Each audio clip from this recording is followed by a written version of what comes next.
येवला नगर परिषद निवडणूक 2025चा प्रचार आता वेग घेतोय। मंत्री छगन भुजबळ उपचारासाठी मुंबईमध्ये असताना त्यांच्या गैरहजेरीमध्ये भुजबळ कुटुंबातील सदस्यांनी येवल्यामध्ये तळ ठोकलाय। संपूर्ण भुजबळ कुटुंबीय पायपीट करून राष्ट्रवादी आणि भाजप महायुतीच्या उमेदवारांचा प्रचार करतायत।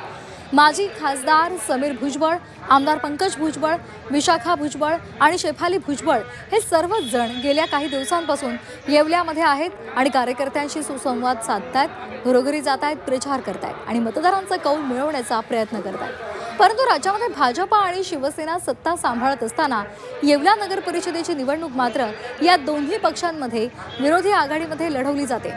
त्यामुळे स्थानिक राजकारणामध्ये नवी समीकरणं आणि नवे तणाव निर्माण झालेले आहेत।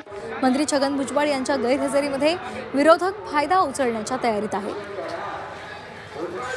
परंतु सध्या साहेबांची तब्येत बरोबर नसल्यामुळे आम्ही ह्या निवडणुकीचे जे आहे तरी सुद्धा आमच्या कार्यकर्त्यांच्या समवेत जे आहेत आम्ही सांभाळत आहोत।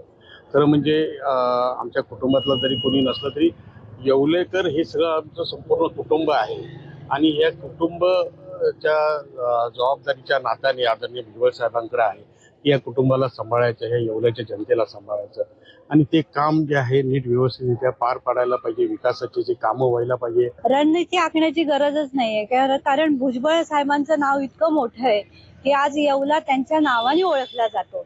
आज इथे एवढी मोठी विकास कामे झालेली आहे की मी जिथे जिथे राहते तिथे सगळे म्हणतात आम्ही तुमच्या बाजूने आहोत।